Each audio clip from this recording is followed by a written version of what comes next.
annual Equality Virginia Commonwealth Dinner. Yes, hello, happy to have all of you here. Ladies and gentlemen, it's time for the program to begin. Right now, we would like to welcome you all here, and in case you haven't missed it, we are going to be your hosts this evening. My name is Michelle Levine. Woo! Hello, everybody, and my name is Wet Midler. The last time we were able to get together was back in 2019. A lot has happened since then. We are so glad that we can get together in person in 2022. Thank you all so much for being here. If you're not familiar with Commonwealth Dinner, is Equality Virginia's signature fundraiser, which raises over 1/3 of EV's operating budget. We're here to celebrate the amazing strides in the LGBTQ community in Virginia that has made too soon. which has made and cheers to the work ahead. Ladies and gentlemen, tonight we're going to have a wonderful time, but without further ado, we would like to welcome out to the stage, we are going to welcome out Brian Pierce, the chair of Equality Virginia Board of Directors and Outreach and Engagement Specialist at the University of Virginia Cancer Center. Make some noise for Brian.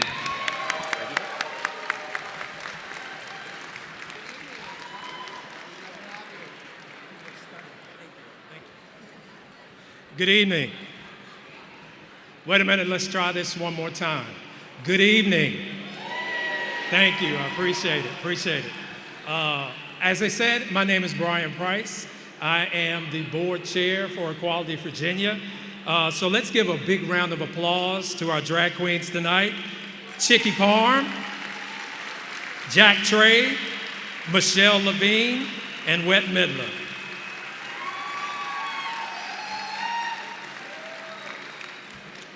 We'd also like to thank our presenting sponsor, Altria, for their generosity and support over the years.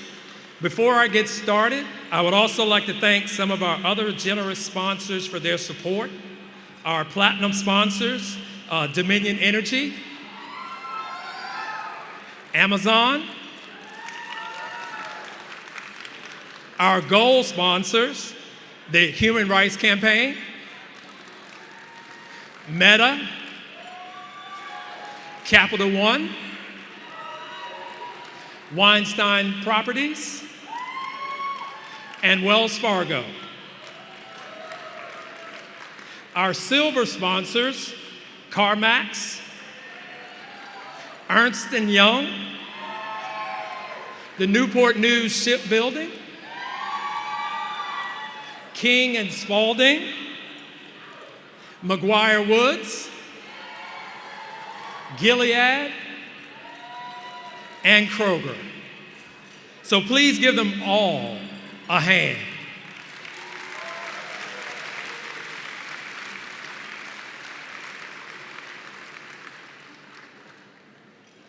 We have board members here tonight from across the Commonwealth of Virginia, and I would like to take just a few moments to recognize them. Representing the Northern Virginia region, Diana Maurer. Please stand, Diana, please stand.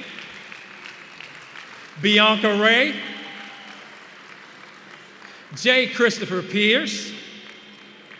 And not with us tonight, Christine Carter. Representing the Hampton Roads area, John Osterhout. Representing Central Virginia, Carol Shaw, Crystal Suber, Allie Woodward, Ty Parr, and Caden Haney. Representing the Northwest region of the Commonwealth, my brother from another mother, Mr. Charlie Burton. Representing Roanoke, we have Joe Cobb and Rob Logan. And the person that probably traveled the furthest in the Commonwealth of Virginia, representing far southwest Virginia, better known as Lebanon, Mr. Dustin Whittle.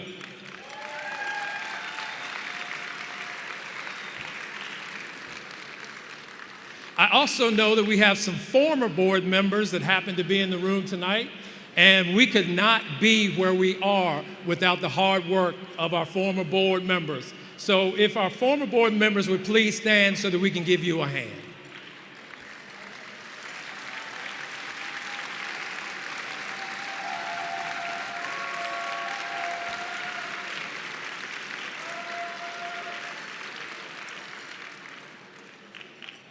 One sponsor that I did omit, and I apologize for omitting them, is Decorum.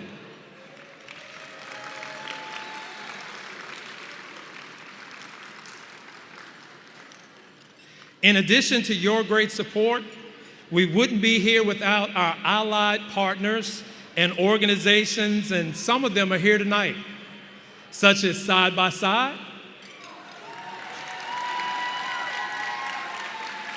He, She, Z, and We, the ACLU of Virginia, and Planned Parenthood.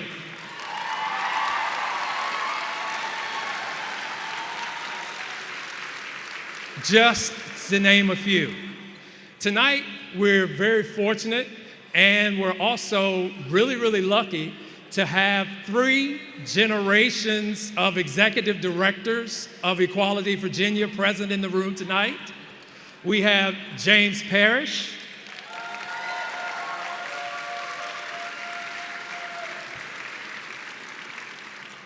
V. Lamnick,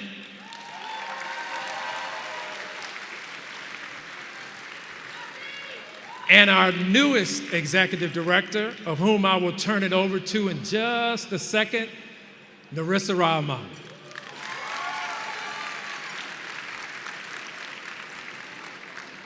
But as I look out over this room tonight, it makes me proud and it makes me happy to see so many different faces in this room.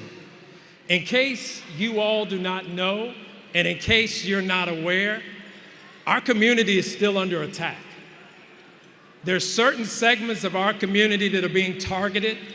There are certain segments of our community that are under serious attack. And in order to win this fight and continue in this fight, it's going to take all of us. It's going to take every last single one of us.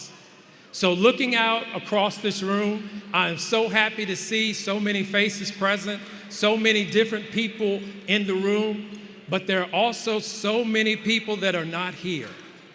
There's also so many people whose voice has not quite been raised yet.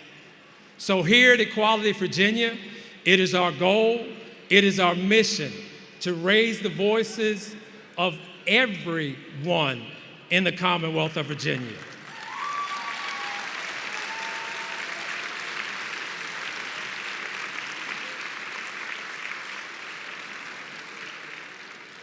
Going forward, Equality Virginia is not going to represent a certain segment of the community.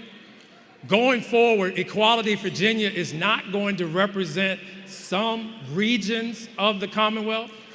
Going forward, Equality Virginia is going to represent those that live in Northern Virginia, those that live in the tobacco fields in Southern Virginia, those that live here in Richmond, those that live in the Roanoke Valley, those that live in the beautiful mountains of Southwest Virginia, and those that live along the beautiful waterways of Hampton Roads.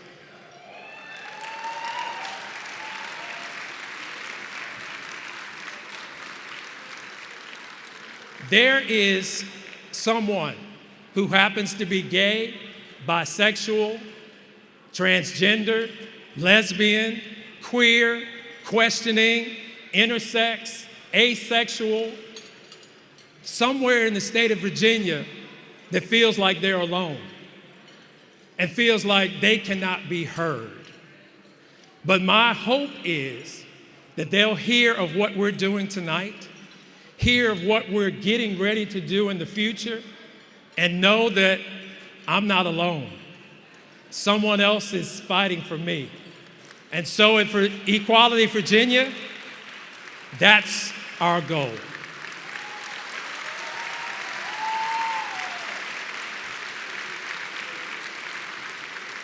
So now I would like to turn it over to our brand new, well, she's not brand new. She's been on the trail for 6 whole months. And we just love the work that she's done this past 6 months.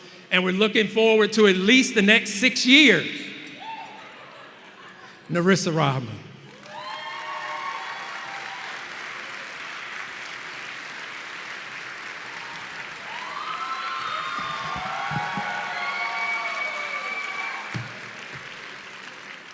Y'all, we are back. How does it feel? Well, welcome to the 19th annual Commonwealth Dinner. Let's do a raise of hands. How many of you had tickets in 2020 and then the pandemic hit and we all hopped on Zoom for everything? All right. And how many of you attended our virtual dinner, first of its kind in 2021? Awesome. And how many of you are here for the very first time tonight? Great. Me too, so you are not alone. But I'm so happy that you could join us here, to celebrate our accomplishments. But also, this is a time when every single one of us in the room needs to renew our commitment to the collective liberation of all LGBTQ people. As Brian said, that includes everyone from every corner of our amazing Commonwealth. But let's be real, it's been an incredibly difficult year.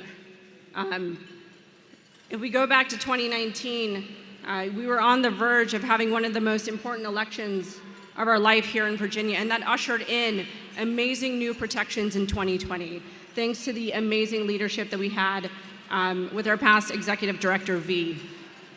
We signed into law the Virginia Values Act, first in the South to pass non-discriminations for LGBTQ people.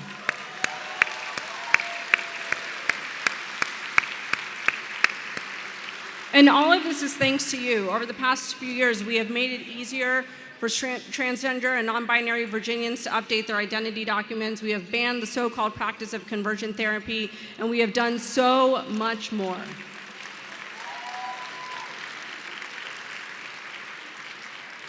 But like I said, it has been a tough year. We are facing unprecedented attacks at every level in our government here in Virginia. From the top, with Governor Youngkin, all the way to our school board levels, people who want to attack the most marginalized in our community, trans and non-binary youth, kids. They are coming after kids. But I want you to look around the room today and think about all the success we have had over the past 2 years and to know that we can do it again. I always think about what brings me into a room. And so, I encourage you all to reflect what brought you here tonight. Maybe it's the after dinner dance. Maybe it is the chicken that's in front of your plates, and that's okay.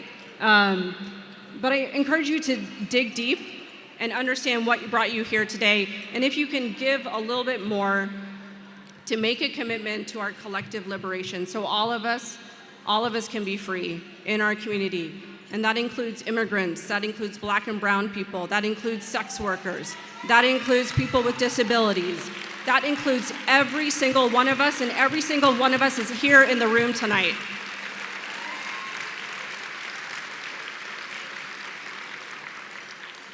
Now, like I said, and I'll say a few times tonight, it's been a tough year, but all of you helped defeat the most atrocious of legislation we saw introduced this year. Like I said, bills attacking trans youth. So let's play a little video to see what exactly we were up against, but also what we accomplished. And before we get started with that, I would love if everyone gave a big round of applause to Equality Virginia's development coordinator, Mario Guevara, who really made all of this happen. Mario joined our team in the middle of the pandemic, and plan this great event tonight. So we'll chat soon.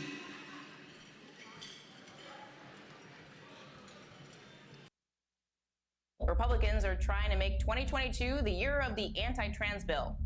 2022 could be the most anti-trans legislative year in history. Could be one of the most in history. And here in Virginia, we saw lawmakers introduce bills targeting transgender and non-binary youth. Many lawmakers continue to threaten the livelihood of transgender people and their families. Senate Bill 20 aimed to remove a requirement for school boards to adopt model policies protecting transgender and non-binary students. LGBT students live in small communities as well. So for this reason, I am going to be voting against this legislation, against this proposal. I would like to state my opposition to this bill. We too urge you to oppose this bill. The VDOE model policies help create a positive and affirming environment for all students. That shouldn't matter whether their student lives in Richmond City or in Southwest Virginia. I am a former public school teacher in Virginia. I'm a current executive of learning and development.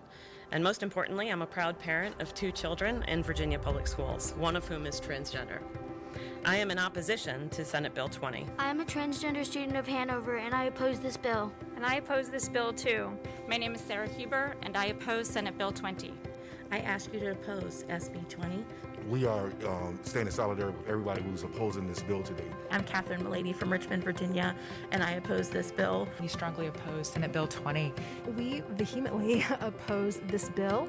And in the House of Delegates, a bipartisan group of lawmakers defeated a similar bill that would have impacted protections for trans and non-binary students. In states across the country, including Virginia, policymakers are targeting transgender young people with bills that prevent student athletes from participating in the sports they love. This bill just simply protects women's sports and the young women that are in the elementary, middle school, and high school level. I just want to be clear on what your bill does, Senator Kiggins. And this is to prevent transgender individuals from participating in women's sports. That's correct. Okay. Transgender youth in Virginia want the opportunity to play sports for the same reason other young people do, to be a part of a team where they feel like they belong. Discriminatory efforts like these can make trans youth feel unwelcome on their teams, in their sports, and in their communities. But we have lawmakers who will stand up for transgender and non-binary youth. I'll just share, I've received over 462 emails in opposition to this bill, so it has received a lot of public interest. I am in opposition to this bill. And I oppose Senate Bill 766. I ask you to oppose SB 766 because transgender children deserve to be able to play on a sports team that matches their gender identity. And I oppose this bill.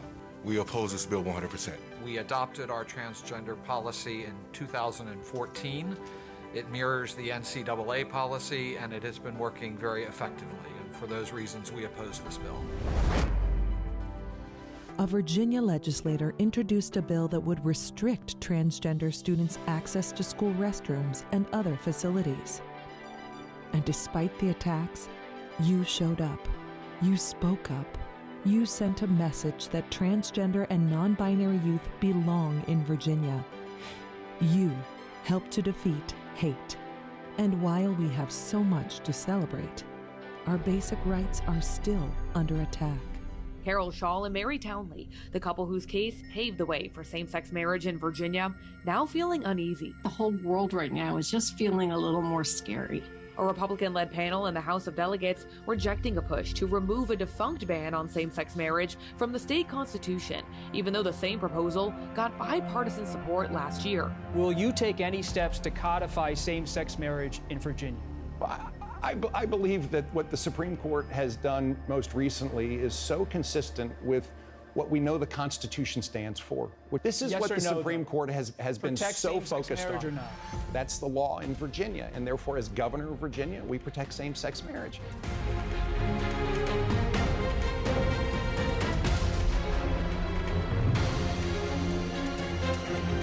So limiting it in Virginia, as Florida did, yeah, that would be a good thing. Thank you for everything you did to defeat hate during this year's General Assembly session. We have our work cut out for us next year, but we are not alone. You are not alone. Let's continue to work together and send a message that all LGBTQ+ people belong in Virginia.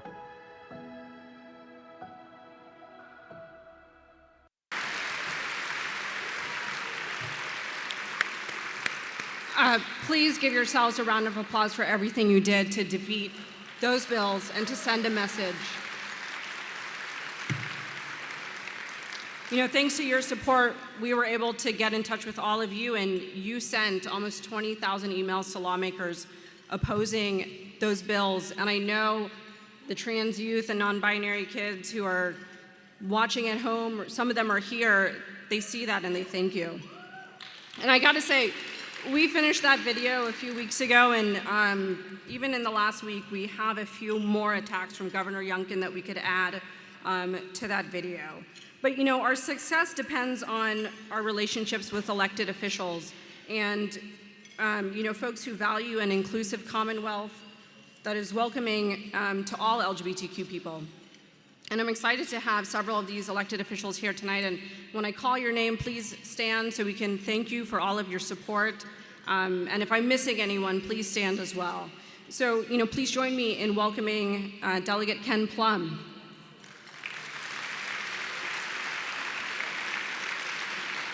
I believe we have Delegate Michelle Maldonado here.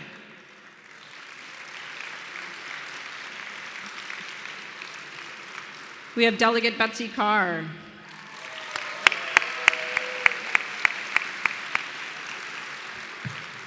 Delegate Sally Hudson.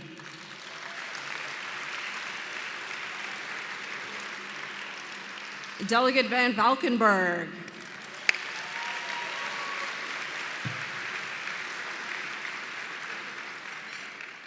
Delegate Bennett Parker. And there are some folks, we are live streaming tonight, and we know we have some folks joining us virtually. So thank you to Senator Favola, Delegate Sewell, and Senator Boysko for joining in. We're also so lucky to have Congresswoman Abigail Spanberger here in the front.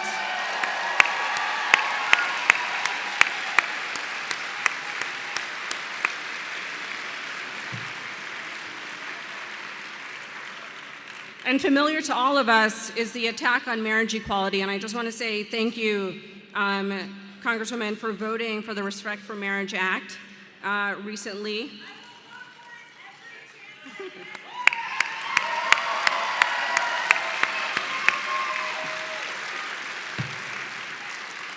And I won't speak for everyone, but I think I speak for everyone that we can't wait for your Senate colleagues to vote on it in September. As you can see from the video, there are legislators, you know, who are more than just legislators. They are allies, but most importantly, they are accomplices. They are willing to stand alongside us to voice their support in opposition to the harmful rhetoric that some of their own colleagues choose to use in committee meetings. And so I am really honored to introduce two folks who I look up to who are leading the fight in the General Assembly to push back on things and keep moving our equality forward, keep fighting to remove that stain on our Constitution that says that we should not have the right to marry here in Virginia. So please welcome to the stage Senator Eben and Senator Hashmi.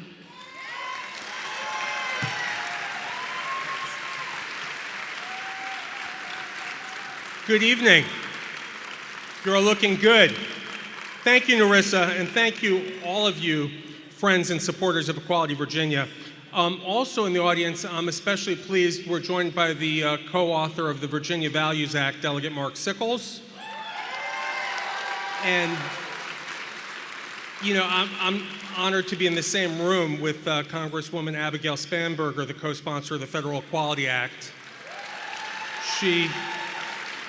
She's done amazing work in a very swing district that keeps moving around Virginia. So those who live in Prince William and Stafford and other areas will get a chance to vote for her for the first time, along with some of her existing constituents. But I think back, and I remember that when I first came to Richmond in 1990s as an advocate for LGBT rights, few legislators would even meet with us. Our community was not a priority for our government, and our government sure didn't look anything like our community. But look at us now. This room is filled with pro-LGBT legislators, leaders, and active, dedicated allies. We need Equality Virginia, and we need all of you in this room because our rights have hit a stumbling block here and across the nation. We are watching a dark force attempt to turn back the clock and ratchet back the progress we've made as a society and a nation. The far right has unmasked its brazen homophobia and is swiftly attempting to transform its bigotry into policy and laws across America. Assaults, attacks against our transgender students, against gay teachers, and against school board members. An all-out assault on our very reality is underway. In this room tonight, there are teachers, there are students, and there are elected officials who've experienced this firsthand. And I want you to know that we all stand with you. We will never stop fighting to protect our rights, our dignity, our freedom to live our most authentic lives. And everyone in this room knows that insidious forces on the Supreme Court, led by Justice Clarence Thomas, have the recently won right to marriage equality in their sights. In Virginia, we have an opportunity to cut that plan off at its knees. Delegate Mark Sickles and I have been working since 2015 to reform the stain of the so-called marriage amendment from our state constitution and instead enshrine an affirmative right to marry. We know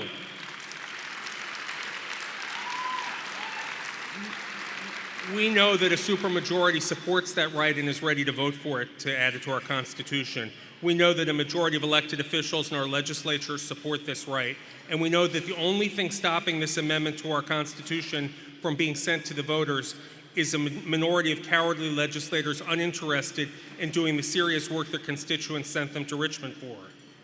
But here's what we also know. We know our movement is bigger than them. And no matter what obstacles they put in our way, if we stand together, we will win. So for that, I want to thank you. Thank you. It is my honor to share this podium with an eloquent and outspoken voice against censorship and for compassion, common sense, and equality, Senator Ghazala Hashmi.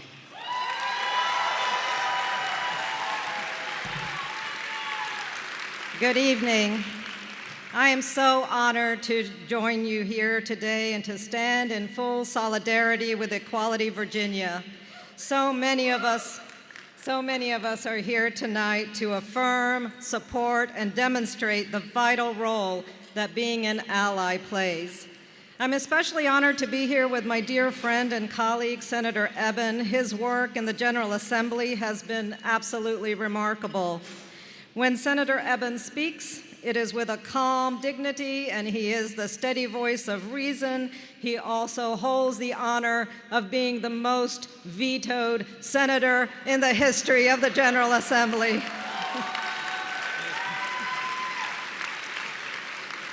As you have already seen, and as you know, Virginia still has a long way to go to secure the full equality, rights, and freedom from discrimination for all Virginians. This past session was the site of some of the most grievous assaults on our LGBTQ+ communities. Many times in public testimony, in committee meetings, people felt comfortable expressing dangerous homophobic and transphobic statements. Some of my fellow lawmakers thought it was acceptable to introduce bills that targeted young children, banned books, scapegoated trans children in school sports, and that increased the vulnerability of minors and their families to bullying and to verbal attacks. Some days have felt like literal battles. Words can wound, legislation can harm, and ignorance can perpetuate old lies and baseless tropes that have no basis in facts, reality, or in simple common sense. I would often go home feeling overwhelmed by the calculated cynicism that continues to rile up public anger and that sees no shame in directing that anger at children who are LGBTQ+.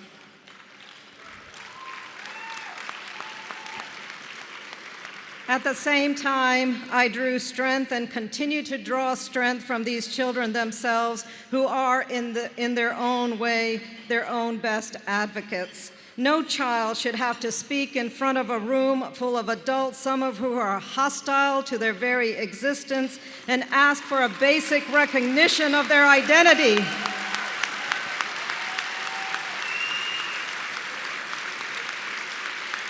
But these impressive young people do that and more. They come to the General Assembly week after week with their parents and ask lawmakers to look them in the eye, to acknowledge their present, to respect their pronouns, and to explain why they support discrimination rather than affirmation.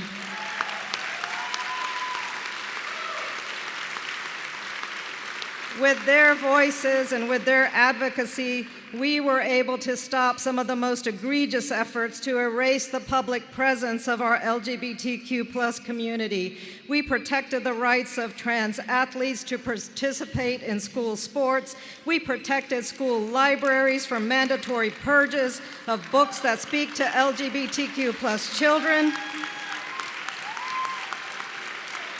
And we safeguarded VDOE policy crafted under the previous administration that all children have the right to learn free from discrimination and free from harassment.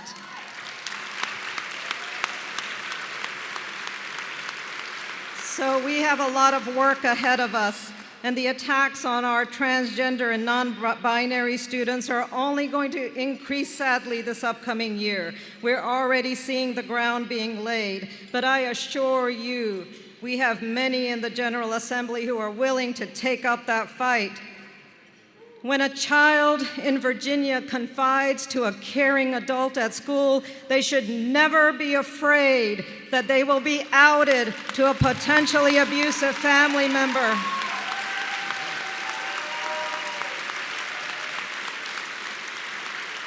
When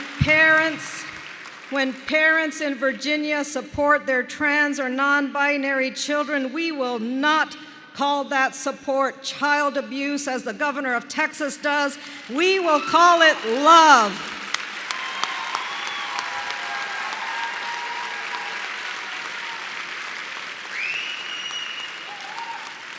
And when people who don't even know what a pronoun is all of a sudden act like pronouns are offensive alien creatures, we will remind them that pronouns are simple and easy to use, and that the preamble of our Constitution itself begins with a pronoun, and that pronoun is we.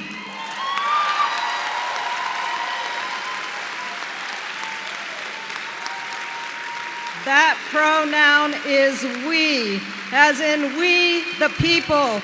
And we the people of this country and this Commonwealth are stronger together as we meet bigotry and discrimination with resilience, mutual understanding, and compassion.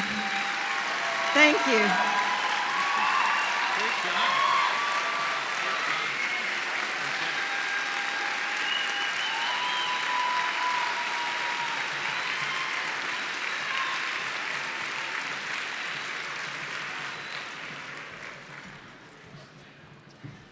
Oh my goodness, ladies and gentlemen, one more time, y'all give it up for Ghazala Hashmi.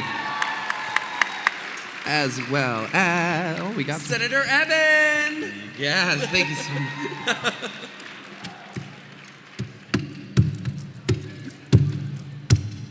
Oh, here it is. Here it is. Lovely. In 3, 2, Oh my God, wait. Oh my God. We were just told something in the back. I need to pass it on. Real quick, Evan Robinson, are you here tonight? Evan Robinson? Evan Robinson? Well, that's awkward. Uh-oh. Oh, Evan! Okay, I am so sorry I have to tell you this. Did you drive here tonight?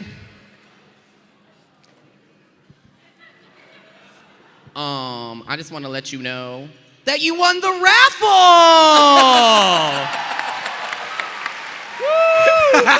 Evan's over there like, how do you know what I drive? What happened? Congratulations, Evan! Congratulations! That check is going to be mailed to your home, and then I'm pretty sure a donation's gonna come from your bank account. Ooh, crazy! Excellent. Are you all having a great time this evening? Amazing, amazing, amazing. Are you ready for our next speaker? We have Equality Virginia's Safe Schools Coordinator, Kylie Hines, joined by, yes, give it up for Kylie Hines. You know her? Joined by Pat Hunter Jordan, the president of Hanover County NAACP.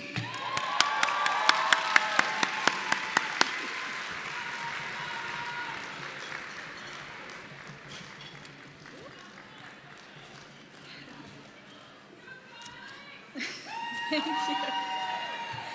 Hello, everyone. Hello. I hope you are all enjoying the dinner so far. We're so happy to have everyone here in this room with us, as well as at home watching the live stream. My name is Kylie Hines. I use she, her pronouns, and I am the Safe Schools Coordinator at Equality Virginia. Thank you. I started in my position about a year ago, and honestly, things have been really quiet in schools lately. School boards have been pretty boring after the last 12 months. There's not a whole lot going on. Right, Pat? That's right. All jokes aside, school has been an especially tough place to be recently. From the lasting effects of the pandemic, to curriculum censorship, to the lack of inclusive policies, our students, especially Black and brown students and transgender and non-binary students, have been going through a lot, to say the very least. Their identities and their rights are under attack, and with a new administration at the state level, things have and continue to get worse. School board meetings have become battlegrounds around topics like equity, parental rights, teaching accurate history, and diverse representation in learning materials, just to name a few. But through it all, there have been people in every county in Virginia, students, parents, teachers, and many others, that have been willing to step up, show up, and speak up. And many of them are in the room with us tonight. Yes. To those folks, I would just like to say, we see you, we stand with you always, and we hope you feel a sense of peace, community, and joy at this event tonight. Yes. So much of the Safe Schools work at Equality Virginia this past year has been focused around the Department of Education's model policies for the treatment of transgender students, which were released in March of 2021. These policies serve as a roadmap for creating affirming and supportive school environments for trans and non-binary youth. One county that has unfortunately not adopted these policies is Hanover County. Pat Hunter Jordan, up on stage with me, is a friend, leader, and an amazing advocate in Hanover. Yes, round of applause for Pat, please. She is the president of the Hanover chapter of the NAACP, and she and her organization have been leading the work towards equity and progressive policy in Hanover for many years. Folks like Pat are the ones pushing this work forward at the local level, and we could not be more honored to have her here tonight to share her expertise with you all. So without further ado, Pat, the stage is yours.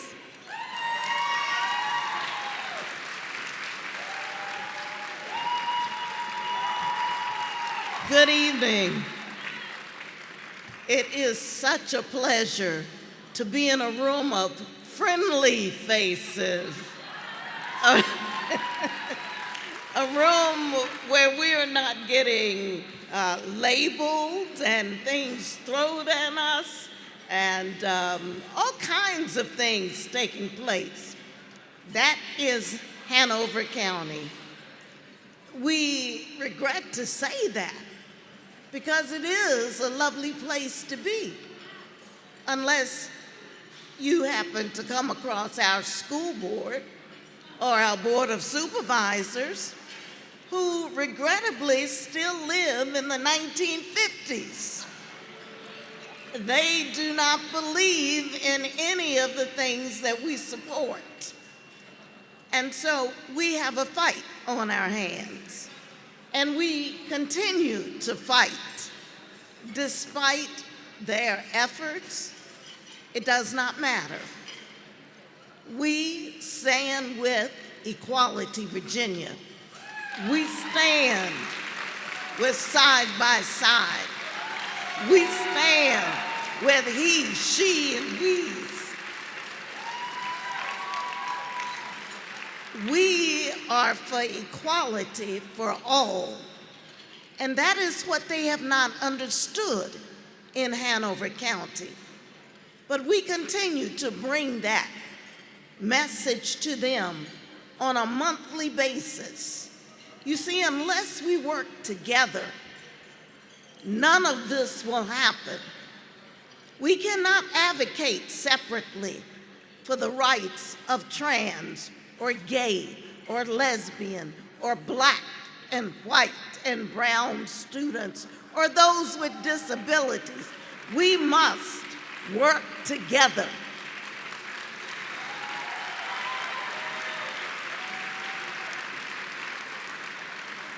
Freedom is about all of us, and all of us must stand to bring that together. Hanover is happy. We are so happy to have the support of Equality Virginia because they are with us at every school board meeting, at every board of supervisors meeting. They are there. We have donuts made in honor because we believe that we can work together on all issues. And that is what we will do going forward. So we invite all of you to join your local NAACPs, your local Equality Virginia groups, and unite together in this cause. You see, they are trying to separate us. So first they attack black and brown people, and then they attack trans people, and then they attack Jewish people, and it continues. But we're not gonna fall for the okie doke.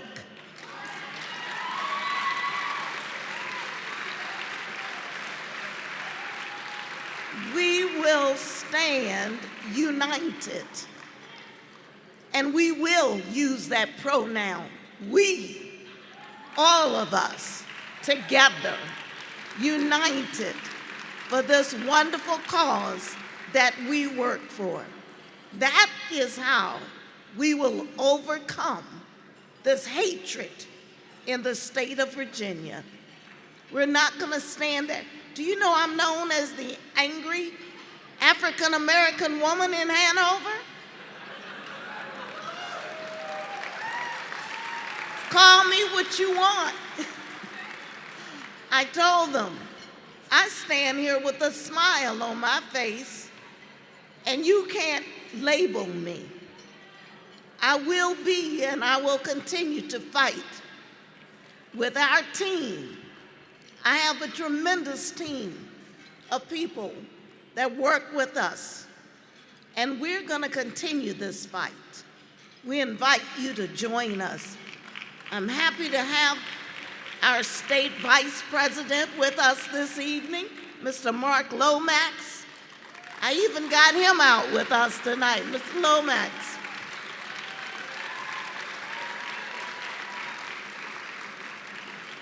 And so, united, we will stand. Divided is what they want, but it is not what we will give to them. We will stand together. And when everything else is done, we will still stand. Thank you so much.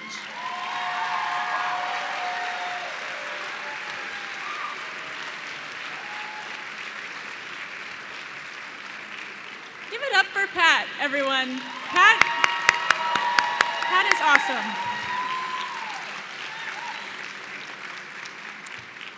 So many transgender and non-binary youth are facing insurmountable challenges at school, and Equality Virginia is incredibly proud to work alongside the parent advocates and the youth who are doing so much work. These parents are going to school board meetings, supporting their kids, advocating, and it's just so amazing to see. And I'd actually like to give a shout out. We have several youth and families here from Hanover County tonight, sitting over here. If everyone could give them a round of applause, please.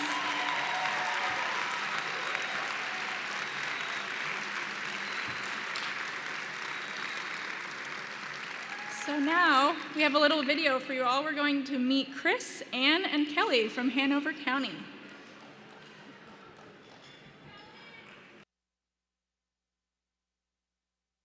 In 2020, the General Assembly ordered Virginia school districts to adopt policies that are inclusive of transgender and non-binary students.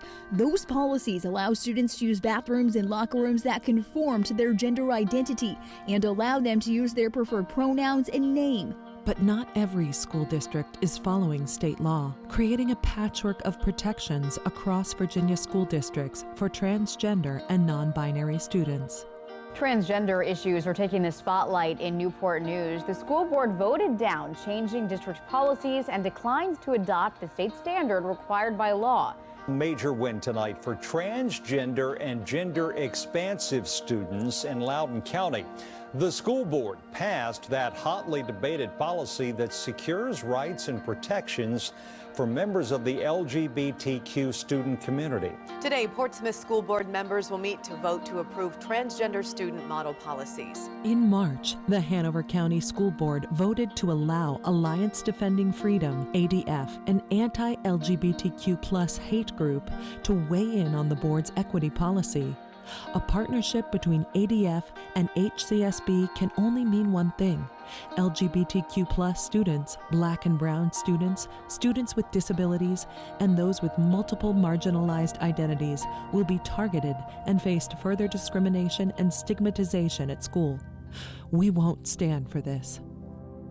Equality Virginia is ready to show up in solidarity for parents of students like the ones you're about to meet. My name is Kelly, and I live in Ashland, which is in Hanover County.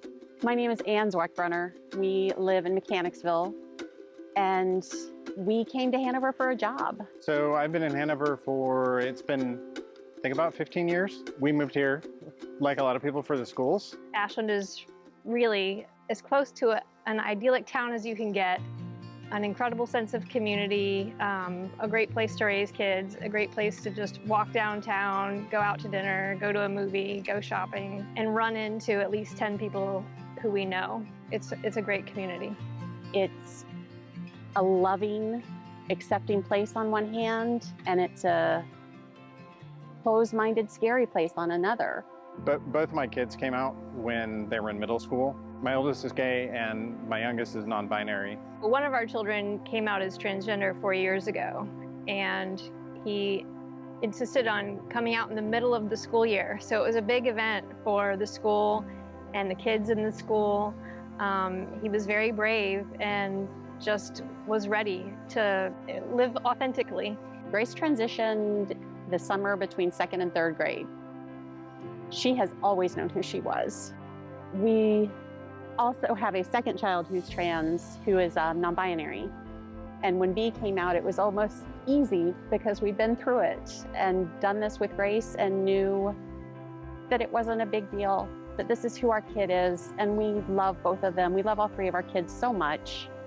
At first, things went really well. Teachers and administrators were supportive, but what they kept hitting up against was more systemic barriers, policies, rules, database management issues. There's occasional name calling in the hallways and stuff like that at school. High school's been a lot different, especially for my youngest being non-binary. It's been a way different experience for them, especially with, I think, kind of the general atmosphere around non-binary and transgender students. There are teachers who say things during class or to the side during class that make students feel unwelcome. So it's been tough. About 3 years ago, Grace was publicly outed on a Facebook post by a parent who was upset that Grace was in the girls' locker room at school. And several of the people who are now in positions of power in Hanover County commented on that post and made derogatory comments about my child. So I've always known where they stood, and I knew when one of them got elected what we were going to be dealing with. It's been tough to know that I'm sending my kid to a school where I've got school board members, I've got teachers, I've got administrators that are either quietly unfriendly or openly unfriendly to my students in particular. It's tough to parent through that because you're telling your child that somebody wants to hurt you. You're communicating to your child that they aren't safe, and sending Grace to school every day that school year and the next and every school year. I hate sending her to school because I know there are people there who would like to hurt my child because of who she is. It's hard to know, again, that I'm sending them to a school where I know that there are people that are openly against who they are as a person. He's at the whim of their trial and error attempts to be good to him. Teachers and administrators, even the most well-intended ones, aren't prepared and they're not able to do those things. I'm here today to share some of the struggles that my child experiences at school and how the lack of guidelines and employee training regarding treatment of transgender and non-binary students has affected their education. My kids sat down with me and asked me to get involved. My kids knew way more about what was going on than I did. And frankly, before then, I'd never really paid attention to what was going on at the school board. My baby, my precious, precious baby, deserves to be who she is. There is no doubt in my mind that God made her as she is. She is gloriously made. And I would really appreciate it if you guys would stop fighting against the right thing and support our trans students. The call to action, the moment that pushed me, that I knew we had to do something, was the ignorant comments on that post on Facebook 3 years ago. The hateful, disgusting things that were said about trans kids, and the lack of knowing their kids that they're talking about, that the hatred that's being spewed towards children. I want every kid to live. I don't want to lose another kid to suicide, and so many of our kids who are trans are dying because of a lack of acceptance. And they just need to be loved for who they are, and it's not that hard. It's such an easy thing to do. My son is a rule follower, and currently there are no rules that indicate how he should use the restroom at school. Consequently, he avoids using the restroom at all. Even the school rules forget that he exists. I think a big part of the inspiration is my child himself, because he is not going to be quiet. At first, I was quiet. It's been a very powerful experience. It's a tough time right now, but there are other parents like me that are fighting. You know, I get frustrated when people say that the next generation growing up are going to be the people to make the change. We can try to make those changes now instead of waiting for when you grow up. And some of us are trying. Have faith that there are some of us who are out here trying to advocate for you. It's worth it. It's worth it because your child will see that you're willing to advocate for them and that you're willing to take it a step further than just advocating at home, saying, you know, I support who you are, I love you, but that you're also willing to step out of your comfort zone for your child. I have learned that I can publicly speak. As long as I'm passionate about what I'm talking about, I can get up there and talk now. And I didn't know that about myself. So that's a big gift that Grace has given me through this. But do we have the capacity to do all of that work? Do we have the time to do all of that work and raise our families and have our jobs? And it's just not possible. And that's where the tremendous support of organizations like Equality Virginia and your expertise. It's just a tremendous support to be partners in this. It's great to have other people that show up, other parents that show up at school board meetings, but it's also really important to have groups like Equality Virginia that are willing to go to, Department of Ed meetings, who are, groups that are involved in legislation and stuff like that. There are a lot bigger things that everyday parent may not be able to participate in, that are bigger goals that organizations are able to kind of champion. Equality Virginia has made such a difference in how I feel about this fight.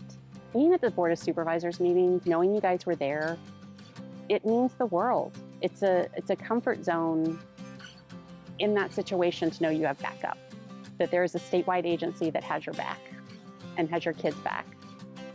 It changes the whole game for me. It makes it a lot easier to keep fighting. To get the call from EV, to get the call from other partner organizations, ACLU, He, She, Ze, We, Hanover, NAACP, side by side, and just say, we're with you, we've got your back. It gives us hope, right? If you don't have hope, then why keep going?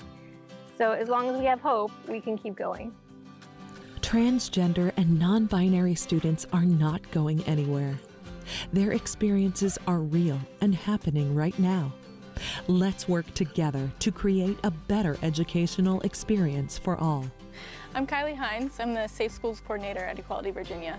So as the Safe Schools Coordinator, I support folks who are on the ground locally doing advocacy work in their local area. So that looks like attending school board meetings, mostly supporting folks, coming up with their public comment, just logistics around showing up to meetings, things like that. We just really want folks to feel like when they go to these meetings that they have a support system to rely on and some information so that they know what to expect going into it. So in our public comment trainings, we have an Advocacy 101 training, which is a lot more general, and that's kind of giving folks different methods of advocacy that they can get involved in, whether that be sending emails, making phone calls, or showing up at meetings. It kind of helps folks develop themselves as an advocate, especially for folks who are just kind of starting to get into this work. And our public comment workshops are a lot more geared towards if you're showing up at a meeting or if maybe you're sending an email message, what are you going to include in that message? So it kind of gives folks a framework if they're not sure where to start writing their message, and gives them some tips and tricks here and there for public speaking if it's not something that they're used to doing. So there's a lot going on in school boards right now. I'm sure everyone has heard. So in order to keep track of everything that's been going on in all 133 school boards throughout Virginia, we have a school board tracker where we're keeping track of if they've adopted the Department of Education's model policy, agendas, if there's other book bans, curriculum bans that are being introduced, we're keeping track of that, as well as when and where meetings are happening, so folks are able to look at the tracker and easily find out all the information so that they can attend their local meeting. So in 2023, on Valentine's Day, we'll be hosting a Youth Advocacy Day, which we're really excited about. And that really stems from an acknowledgement that it's super important for youth to be involved in this work, to share their own stories, to give them that sense of efficacy, and to support them in that as well, because we know that the legislative process can be really daunting. So we want youth to be able to be supported. We want barriers to participation to be torn down so that folks can get involved and directly participate and share their own personal story. We need you. When you make a donation to Equality Virginia, you're not just making a donation directly to Equality Virginia, you're helping us support folks who are on the ground doing this work locally already, like Chris, Kelly, and Ann. You'll also help fund our Safe Schools Action Network, which provides folks information about action opportunities, access to our trainings as well as this sense of feeling like they're not alone. A lot of times this work can get really lonely, so we have this network set up so that folks feel like they have a network of folks that they're working within to push this work forward and achieve liberation for trans and non-binary youth in Virginia.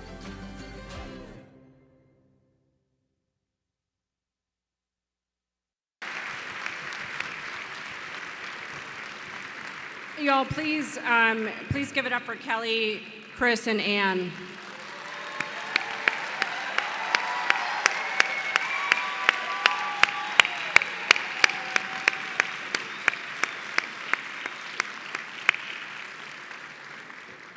As Kylie mentioned, there are 133 school districts in Virginia, and there, in each of those school districts, there's a Kelly, there's a Chris, there's an Ann, there's so many more.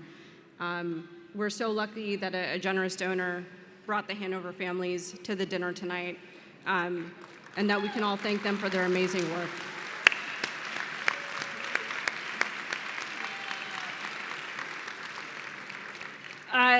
Our next speaker, first keynote speaker, needs no introduction, but I'll introduce him anyway.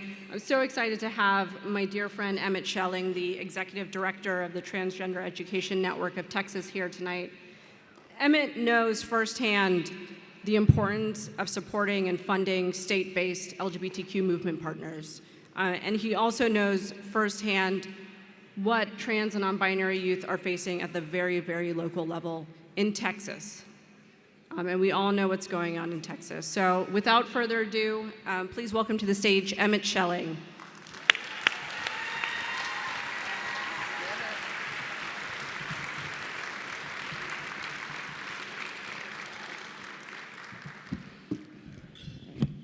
Whoa.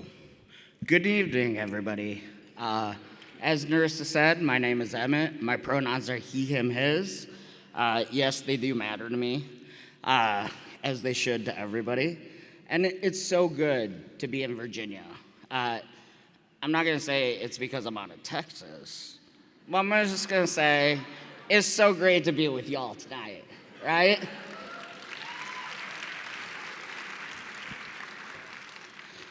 So before I really start talking, I think it's important for y'all to know who I am. Most importantly, I'm a dad of a young, 23-year-old non-binary child.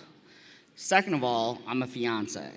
And of course, I'm a son. I'm not gonna say a good son, because I'm gonna be honest tonight, but I'm a son.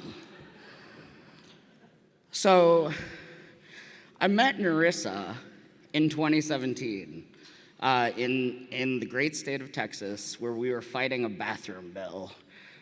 Literally fighting for my right to use a restroom.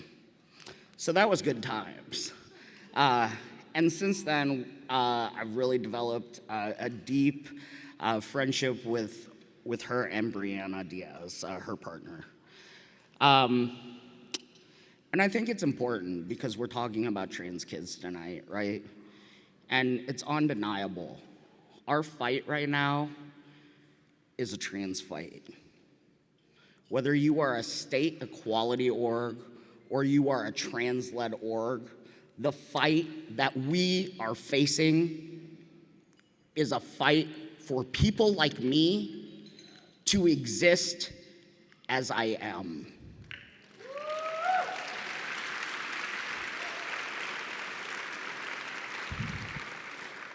And more importantly, it is a fight for young people to be who they are, to be authentic, to be honest, and to be loved.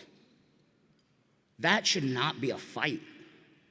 I want to set the stage and remind all of you, children should not fight in their school systems to be respected.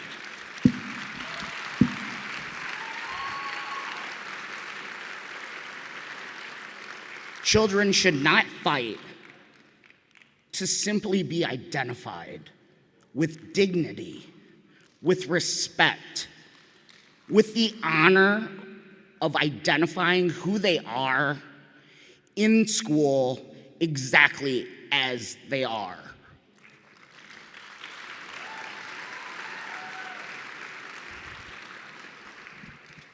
My first introduction into knowing I wasn't alone in this world was a good movie called Boys Don't Cry. Who saw that movie? Yeah.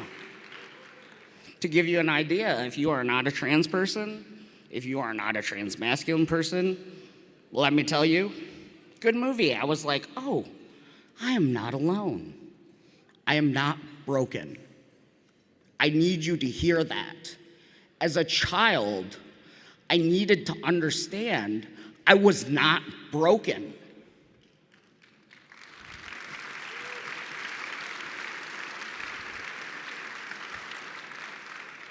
And then you got to the end of the movie where Brandon Tina was viciously sexually assaulted, something I have gone through, the reason I'm a dad, and then murdered. Y'all need to understand, that was my introduction. And now, because people in my generation have said, screw that, I'm gonna be who I am.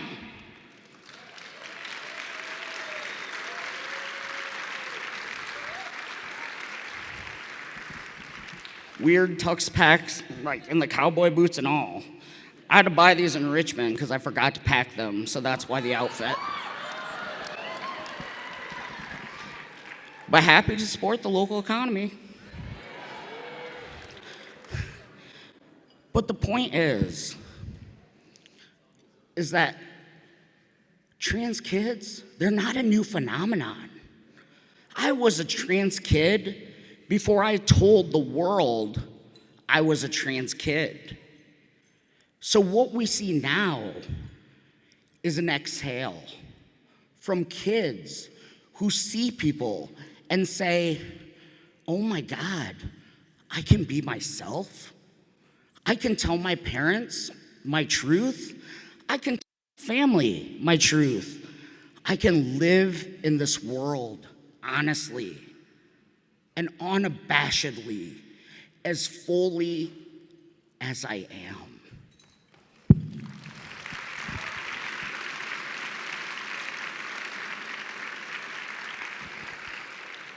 Now, I'm gonna say this, I got some bias because I'm about to tell you how important state-based orgs are. And being the ED of a state-based org, I'm gonna just fully admit I got a little bit of bias. But with that said, Texas is often referred to as a bellwether state. And it's not in a good sense. I'm just gonna let you know that. But Virginia is now becoming its own bellwether state because this state has been successful in the hyper-local, on-the-ground school board fights in a way we have not seen across this nation.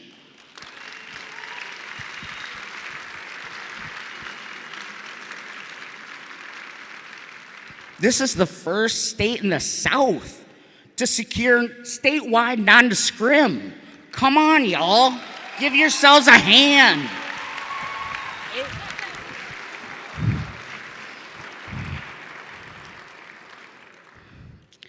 And most importantly, Equality Virginia has created a blueprint for a successful state fight on a local level with the school boards, where we know the fight is life or death. Let me say that again. The fight in these school boards is life or death.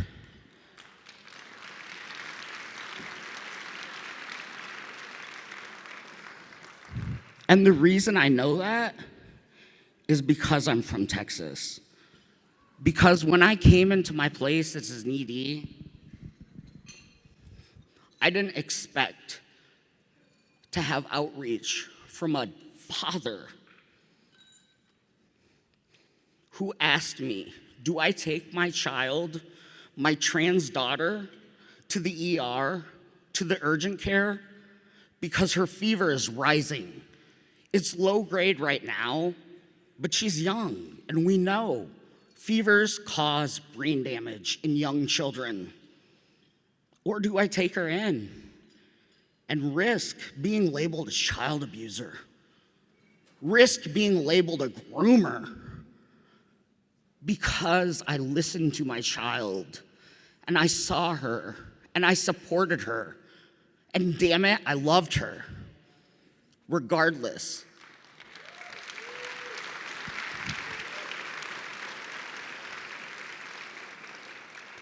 And so when I say life or death, that's what I'm talking about. The decision of a parent to know, do I take my kid to a place where maybe my child gets taken from our home, or maybe our other children are subject to that, because that's the reality I live in the state of Texas.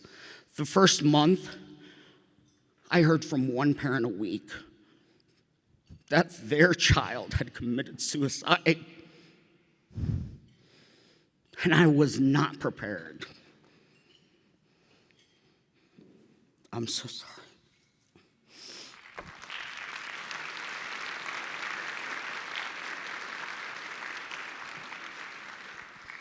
The Dobbs decision indicated all of us in the LGBTQ plus community are at risk. For years, when I took over 10, people asked me, why do you talk about abortion? And now we know. Because we know that autonomy over our medical decisions is interlinked, and it matters. And it matters to us.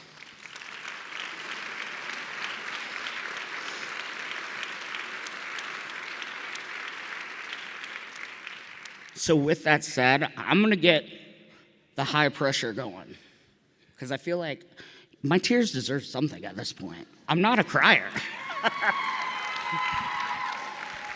So if we can get the thermometer up, or whatever the gauge is here, and I'm gonna challenge this room, because Narissa told me the goal was 40,000. And as an ED who's facing these fights, I said, that's not enough, girl. What'd you go to all this work for? Come on, we can raise 50. So you're gonna have to deal with me until we hit this 10 mark, and then our wonderful hostesses are gonna come out. And so for your sake and mine, I'm really gonna encourage y'all to give, because I got nothing else. We went through the thing. But in all seriousness, we do look to Virginia as a model, even in Texas, because we see the success. I want y'all to applaud the work that you have supported, the work that you see is important, and I want to recognize each one of y'all in this room as people who have come to meet the fight we are at. So, I thank you all so much. I'm just kidding, I'm not gonna stay up here until 10,000. That's way too much for me. With that said, I'm gonna introduce our lovely hostesses someplace, or I'm gonna stand here. I don't know, maybe. No, I'm not gonna stand here, come on up. But thank you all so much for having me. It was wonderful to be here with y'all. Thank you for being in this fight.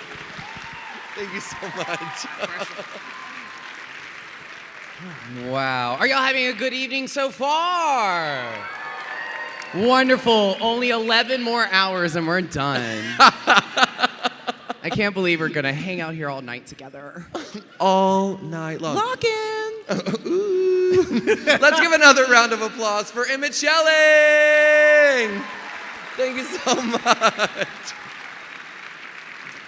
All right, ladies and gentlemen, now is the time of the evening where we're going to ask you to dig deep into your pockets, because we have decided we want to reach a goal of $40,000. So if everyone can go ahead and donate $40,000 each, we would reach our goal so quickly. We can wrap this up so each and fast. every single one of you, just 40,000. Oh, quick. Go ahead. Waiting. Let me know. Raise your hand when you've done it. We'll check you off the list. Thank you. Oh, God, thank you. Wow, that is 140,000 over there. We are killing it. No, what we're going to do right now is we're actually going to come into the crowd. And we are going to politely force you to donate. Very politely. No, we're going to come around. What we'd like you to do, when you have donated, please raise your hand. We're going to come over. We'd like to shout you out, give you a little bit of recognition. As you have donated, your names are going to be popping up. Holy crap. $8,000? $8,000. All right, Wet, let's get out here. All right, keep it Come up. on, let's get out here. Let's go find it. All right, raise your hand if you have donated. All right, Wet, you want to take this side? I'm going to go over here. Here we go. I think this side's sexier anyways. All right, let's All right, see. here we go. Go ahead, Wet. What's your name? Betty White. Betty White. Ooh. Wait, what? Hold on, what? Girl, I love you. It's Beth. Beth. Thank you so much, Beth. What organization are you a part of this evening? My wife. Oh, perfect. The wife. Give it up for the wife. Thank you so much for your donation. Ladies and gentlemen, we got another donation over here from Miss Diaz. Over here at Marissa's table. Thank you so I would like to compliment you on your denim jacket. If you would just stand up and let everyone see this right now. Do y'all see this progress flight on her jacket? Woo! We will be selling her jacket for $10,000. You were so, wait, hold on, wait. Did someone just say yes? Because, girl, I can type in the Venmo for you.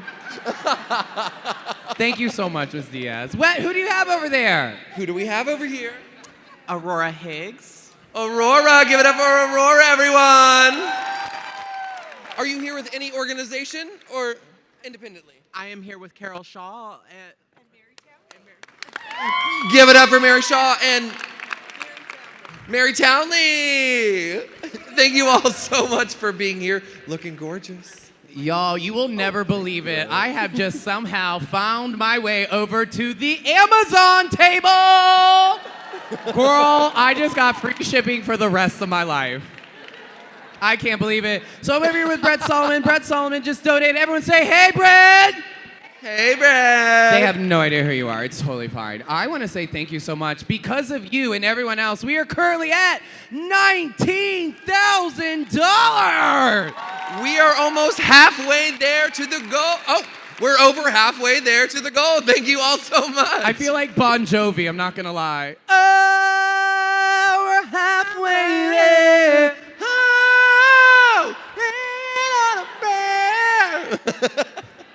Oh, okay, so we need to have a karaoke night. Got it.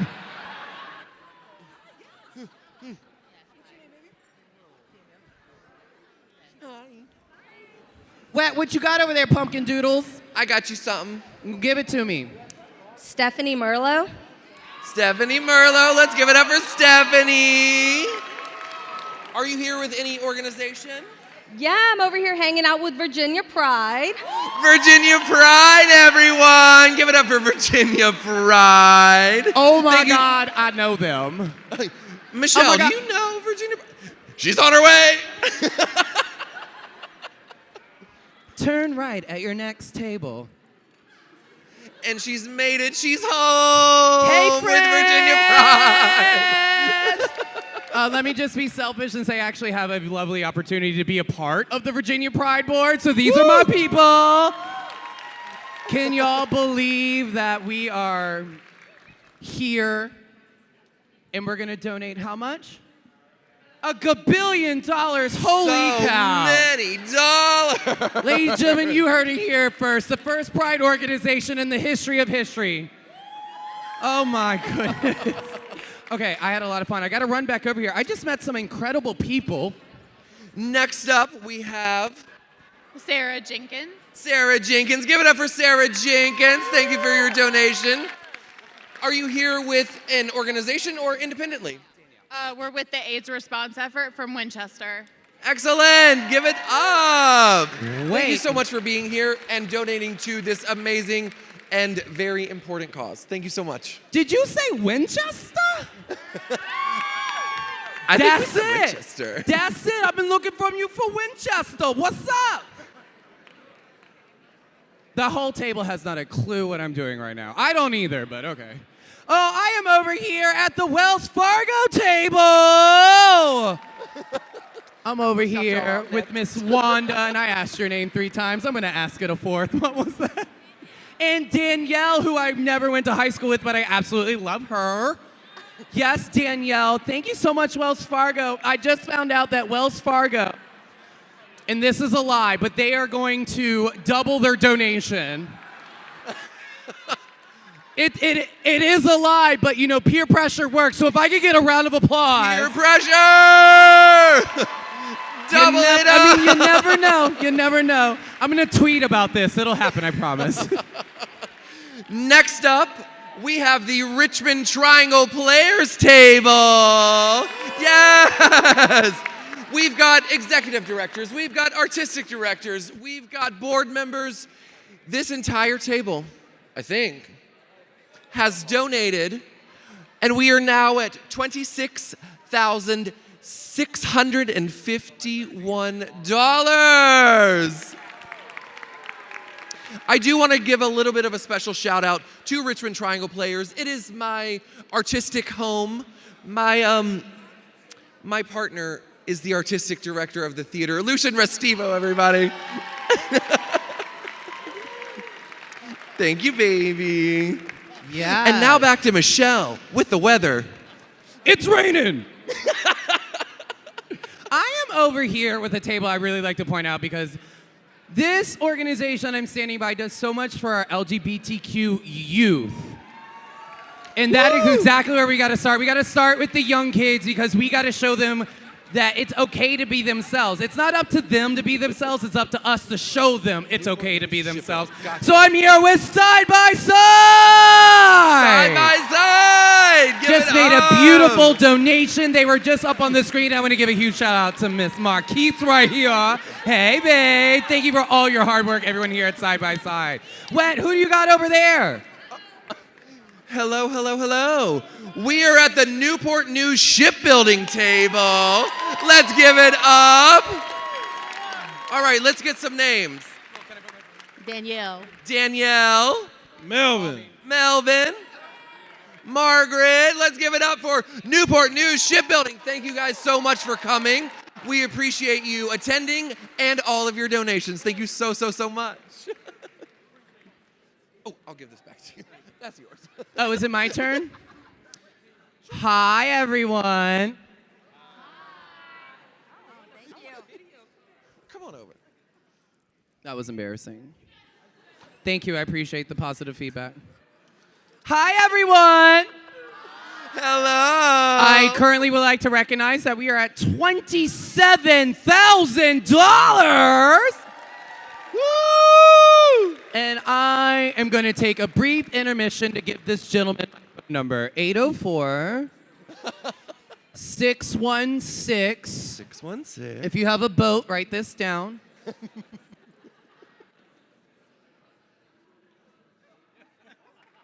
I think we got it. Look, I don't want to alarm you, but I'm crazy. I got a wig and eyelashes on, so. Oh, did you just donate? All right, let's go here and talk to you right now. What is your name? My name's Charlie Slew from Virginia Tech. Hey, what up, Virginia Tech? Hi, Charlie. It is beautiful to meet you. Thank you for your donation. Look at your incredible flair. Would I be going on a limb and say maybe you are of the homosexual variety? I would say you can't have that much flair and not work at Fridays. You look really adorable. I love these. What's the 150 stand for? We celebrate our centennial as Virginia Tech, so 150 years of an institution. Holy crap. So Virginia Tech has been around for 150 years. Wow. Changing the education of people all across the land. Thank you so much for your donation. And hey, Virginia Tech. Hi, everybody. Hi. Oh, Hey, wow. Wet, I just recently lied to myself, and I hear you got an $87,000 donation over there? $150,000 donation. What? $187,000 donation. Wow. Keep those donations coming. I am over here. Hi, I'm Wet Midler, and I'm at the CarMax table. How we doing over here? All right, let's get some names. Thank you all for attending. Thank you for your donations. I'm Brittany. Brittany. Kaisha. Aisha. Robbie. Robbie. Taylor. Suzanne. I can't hear. Jennifer. Daniel. Caitlin. Give it up for CarMax attending and donating. Keep it up, keep it up. Ooh, we are so close. $32,301. Keep those pockets open. We need, oh, I'm on my way. Don't worry. Wow. I don't mean to alarm any of you, but I have made it to the back of the room. And this is where I'm finding all the crazy, wild, fun people. So I am back here with Tri-Cities Pride, which includes Colonial Heights, Hopewell, and Petersburg. Look, don't you ever count Petersburg out, because they are always coming back, and don't you worry about it. But I'm going to say thank you to Tri-Cities Pride. Thank you for organizing an organization out there and representing people who are just slightly outside of maybe other people's circumferences. But thank you so much for everything you're doing for Tri-Cities Pride. Make some noise for Tri-Cities Pride, everybody! Next, I am over here at the Stonewall Sports Richmond table. Stonewall Sports is a queer sports league here in Richmond. It is where I have made so many of my closest friends. I, myself, Wet Midler, am an active member in Stonewall. We love it so much. And let's get some names over here at the Stonewall table. Thank you for attending, and thank you for donating. Amy Sensorbaum. Amy. Kate. Kate. Becca Cohn. Becca. Sydney. Sydney. And who do we have over here? Johan. Johan. Let's give it up for Stonewall Sports Richmond. Yes. We love to see it. I'm on my way. Work. Oh my goodness, y'all. You have heard this name, and let me go ahead and make sure you remember what it is. I am over here with he, she, ze, and we. Thank y'all so much, Table 14, for your incredible donation, because you have donated. We are now up to $33,000. We are so close to the goal. Come on, $6,339 is all we need to save every child. That's it. That's all you need. Did I do it?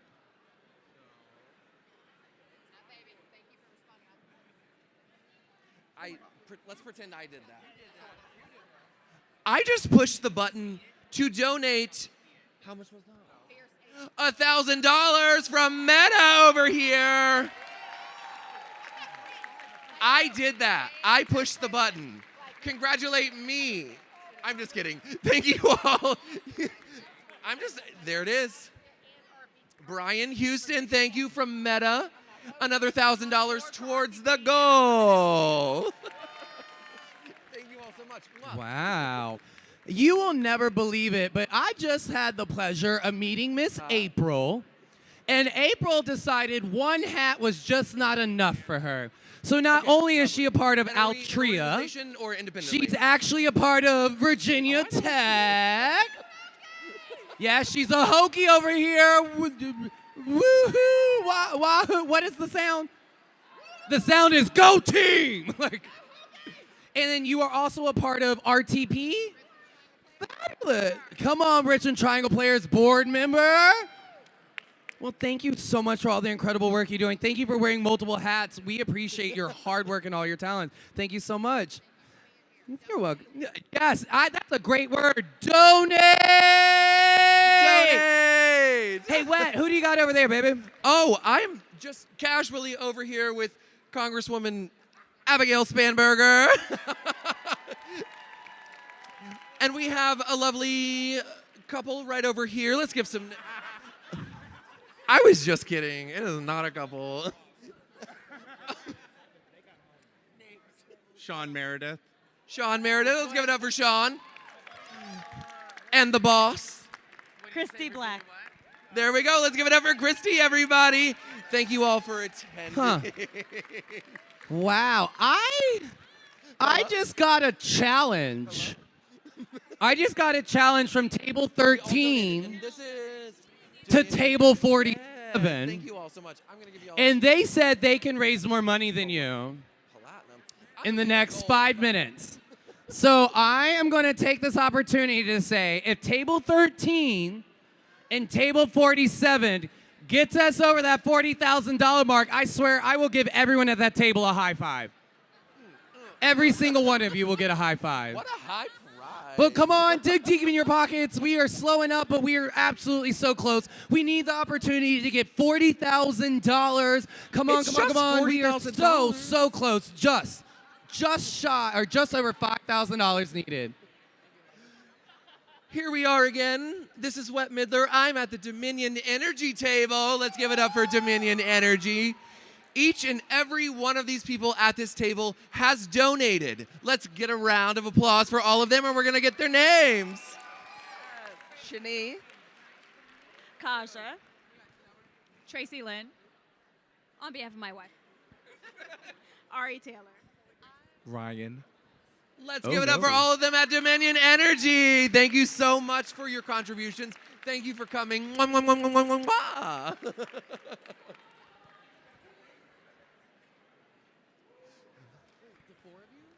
Where are we? What is it? Capital One. Oh, I know a lot of people at Capital One. I'm over here at the Capital One table. Let's give it up for Capital One. Aww. We are just over 35,000. We need at least 5,000 more, and that'll get us right to the goal at 40,000. We are here with Capital One. Let's get some names over here. Maria. Grant. Patrick. Who do we have over here? Matt. James. Me and Millennium Snow. James. Skylar. Lindsay. Anthony. Susan. Susan. Let's give a huge shout out to Capital One for attending and donating this evening. Wow. All right. Ladies and gentlemen, I'm going to take a quick personal moment and tell you that I am hungry. So if you have any food, no, I'm totally kidding. No, I'm over here, and if you're not sure who I am, my name's Michelle Levine. I started a business in May of 2020 called Driveway Drag Show, and I travel around all over the city of Richmond. We've done over 750 shows in just shy of 2 years, but we literally show up in your driveway, put on a show, and we were the relief during pandemic. I was able to keep entertainers, paid, keep the rent going, and make sure their life and everything was stable. But I'm over here with a family that I actually did a show for, and this is a family that has touched my heart so much. This is Camp Hanover over here. They have a camp out in the Mechanicsville area, and without giving away too much, I have never seen two parents care more about their children and their lives and their equality and making sure they're protected and taken care of.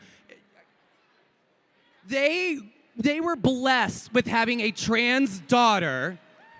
That's right, they were blessed with having a trans daughter, and their city, they weren't that great, they weren't that kind in the beginning, and they have fought a lot, but we came in and we did a drag show. I've never seen a family find more happiness and find more joy and find more excitement. So I just want to say thank you to you for being incredible parents. Thank you for raising this beautiful daughter right here. And thank you for showing her that she is safe, she is welcome, and she is accepted no matter where she goes. It is beautiful to see y'all. Happy Equality Virginia Dinner. And donate! Woo!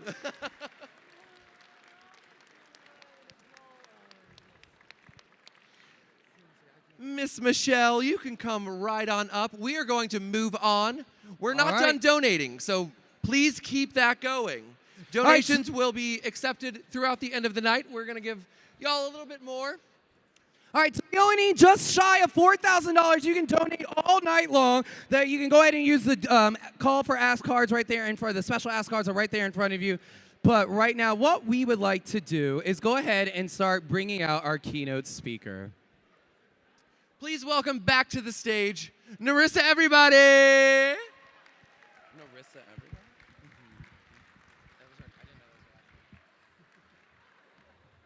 Awesome. We will see you all in a little bit. Well, I want to go ahead and introduce Richie Jackson. who is the author of the best-selling book, Gay Like Me, published by HarperCollins. He's also an opinion columnist for The Advocate, an award-winning Broadway, television, and film producer who produced the Tony Award-nominated Harvey Firestein's Torch Song on Broadway. And he's executive produced Showtime's Nurse Jackie for 7 seasons. As an alumnus of NYU, he endows a program at his alma mater to train the next generation of LGBTQ activists called the Richie Jackson LGBTQ Service Fellows. And he and his husband, Jordan Roth, were honored with the Trevor Project's Trevor Hero Award, and they are the proud parents of 2 extraordinary gay sons. Richie is going to come on the stage in a little bit to tell you more about his amazing personal story, and he will also be available afterwards to sign books and takes photos, courtesy of Fountain Bookstore out in the lobby. Please welcome to the stage Richie Jackson.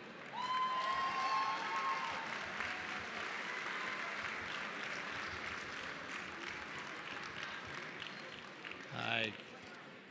I am so happy to be here. The last time I was in Virginia was for the birth of our younger son, Levi. So I can, he's our Virginian. I have always wanted to be a father. I was so committed to it that when I came out to my mother when I was 17, I said that I was gay and that I would be a father. I made this, that's how she felt too. I did it as a marker. I vowed to myself that I would pursue both being a father and having a gay life, and I would not sacrifice one for the other.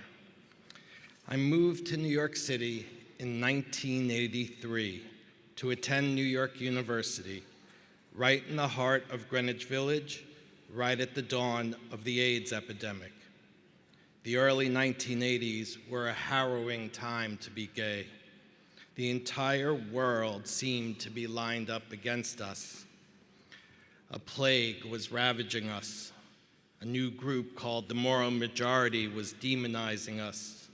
Politicians used us as punching bags, and cardinals stigmatized us. There were very few laws to protect gay people. There were no out elected officials. There were no out movie stars. There was no visibility, no representation on TV. It was as if I joined a secret society, bound together by oppression, and we reveled in our clandestinity, even as we fought to assimilate. What I found when I got to the city was revelatory and jarring. I wasn't prepared for how marginalized gay people were. Gay bars had tinted windows so nobody could see inside. When you bought a gay book or magazine, it was bagged in discreet brown paper. We were outlaws, renegades, free but oppressed, silenced, scorned, scolded. My coming out wasn't only a culmination of an exploration and evolution of identity, it was a political act. We had to come out to be counted and force the government to fight AIDS.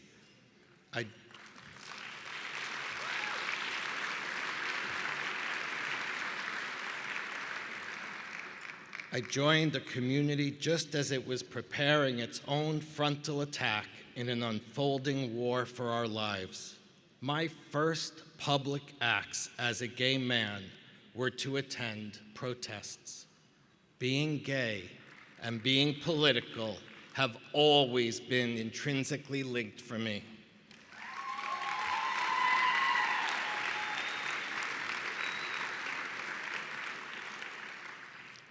This experience left me with this abiding truth. LGBTQ people are marvels.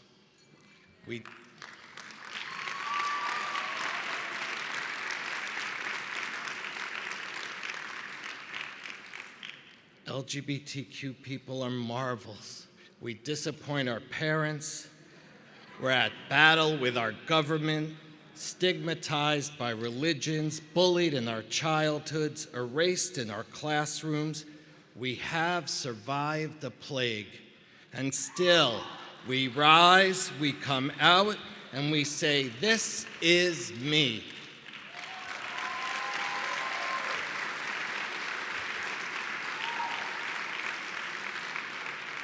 That is the spirit of an extraordinary species of people. Now, I am married with 2 children, and when our older son was 14, he told us he was gay. I was elated. I wanted him to be gay. I hoped he'd be gay. My greatest wish was for him to be gay. Then he said, "Daddy, being gay isn't a big deal. My generation doesn't think it's a big deal."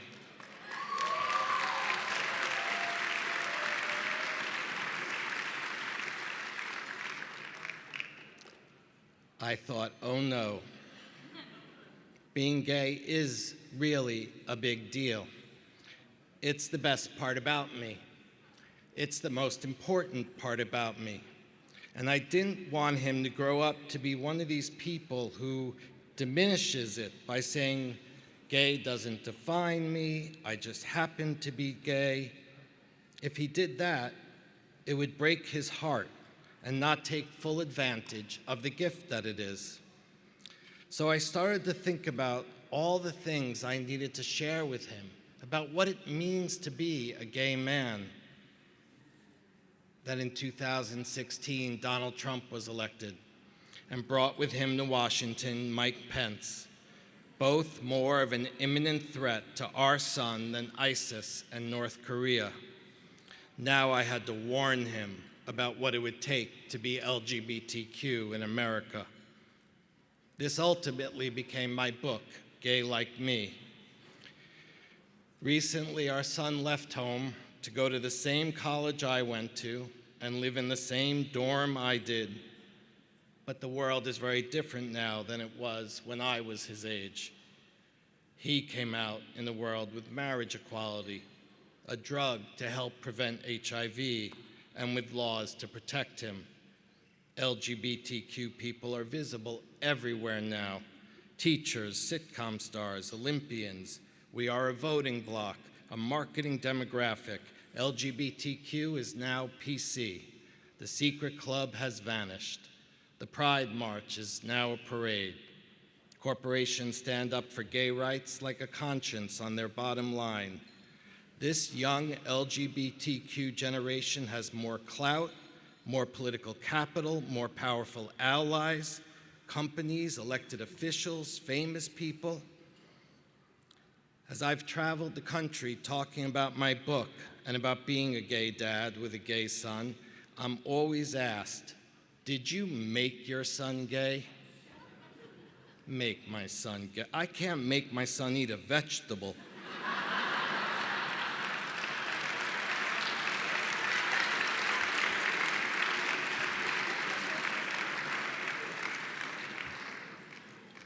But that's it, right?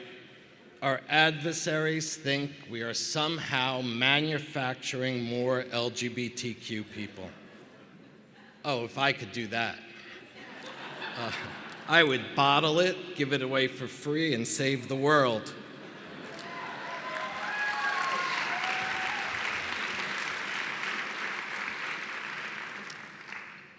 But we know why they're seeing more of us. We know that when one of us comes out, it helps someone else come out. Coming out is never just for ourselves. And let's admit it, we do have an agenda. Making the world safer for LGBTQ people everywhere.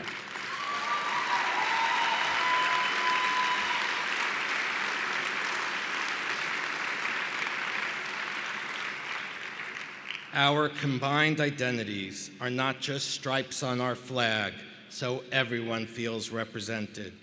Our initialism is our chain, linking us together. We rise and fall, survive and thrive only if we all do. Those who want to do us harm aren't parsing out our letters to simply pick off just one of us. They strike first at the most vulnerable and continue down the line. I know how dire it feels now, especially since we thought we'd won our liberation. We all saw that incredible June night in 2015 when the White House lit up in rainbow.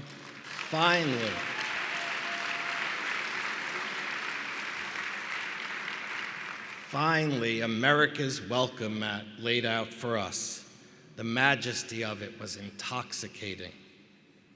But that same night, our adversaries saw a house they think belongs only to them, and a swift straight lash has come for us ever since. Now the world doesn't feel so different anymore. We are in a tsunami of hate. We have been here before, and we have prevailed before, and we will again.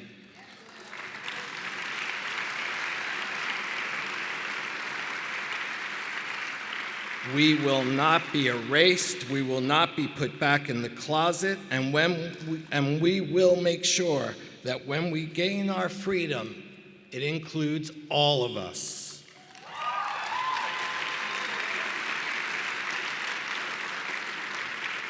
And as we play this dangerous game of whack-a-mole, fighting all these anti-LGBTQ bills, we must not diminish ourselves to seek some acceptability. We must not scrub off our uniqueness in order to be more palatable.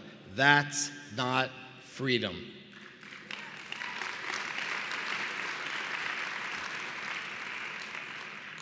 My fundamental belief is that being gay is a superpower, and that the easiest way to know that being LGBTQ makes you so special and so powerful is because there are so many people trying to take it away from you.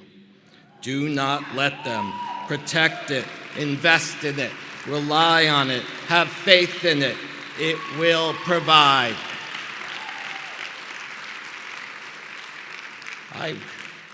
I wish the work done by activists in the past made it so young people now wouldn't have to go through difficult times too. But that has never been how it works with our community. Our advancements are always met with a backward slide, and this history provides the roadmap for young LGBTQ people to follow. We cannot let up, we cannot give in. Our vigilance and activism has always improved our own lives, and in the process, made our country better. We LGBTQ elders cannot sit on the sidelines either. We have a moral imperative to think of these kids as ours.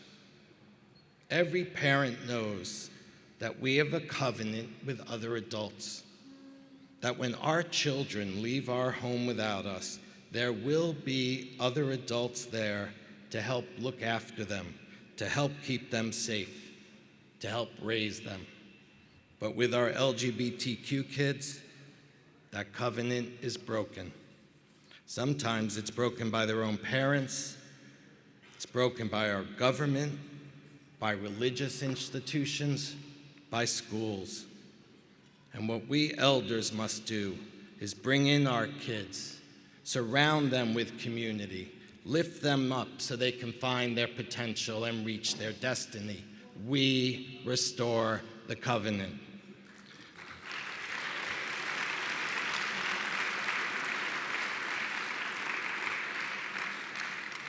And my message to your cruel governor and that Board of Ed in Hanover County, yes, queer kids are to be made an example of for their bravery.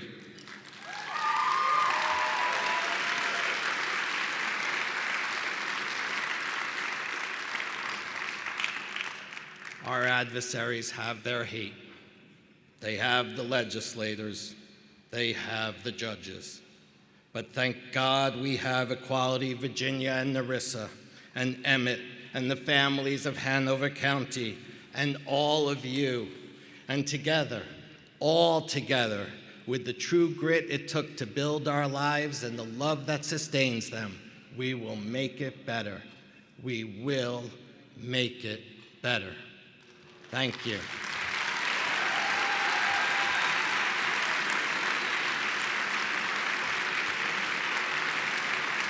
Thank you.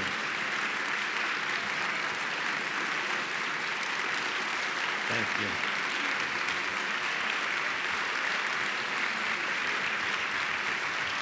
One more time, everybody, for Richie Jackson! Oh, thank you so very, very much for that. We appreciate you. Go ahead. Ooh, lest we forget, this is a fundraiser. We are almost to our $40,000 goal. No, you can make more noise than that. Make some more noise. We're so close, everybody. What we like to acknowledge is that there are call to action cards sitting there on your table with the special ask cards. What we'd like you to do, if you would like to donate, but you don't want to donate and you don't have to do it up here digitally, you can do it right here with this information. Please take a brief moment. If you'd like to donate this way, go ahead and fill out all the information, and then Wet and I are going to come around and collect these cards from you. We're going to collect them, so if you'd like to go ahead and donate this way, please fill out all the information. We'd like you to go ahead and check, what is that, the $2,500 box. And that'll get us right there. Yeah. If that doesn't go through, we'll just move down to the 1,000. And if that doesn't go through, we'll just run it again. And double check. If that doesn't work, well, I got your phone number and I'm calling you.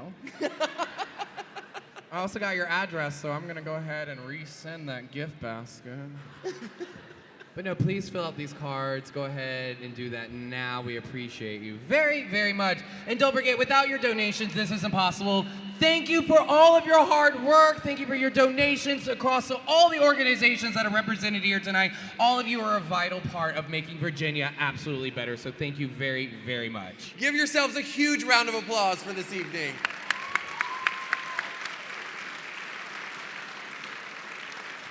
We would. Oh, no. We're both going to speak at the same exact time. Thank you very much. We are wrapping up. We're going to have Equality Virginia's executive director come back out and close out the show. But don't forget that right next door, we're going to have an after dance party with a drag show. You don't seem very excited. Well, show it. Show it. No, thank you so much for being here. But don't forget, we're having a dance party over here as soon as this is concluding. But without your support, this is not possible. Thank you very much. At this time, we would like to bring back to the stage Narissa for our closing remarks.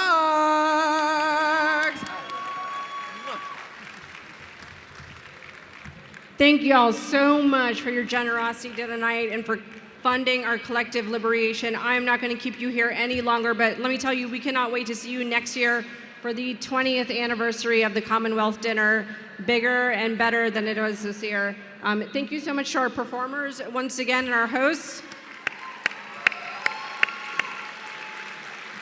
Once again, Richie will be outside in the foyer signing books, taking photos if you'd like to meet him and thank him for his beautiful remarks. And thank you again so much for your generosity tonight. We can't wait to keep working with you. Thank you all. Have a good night.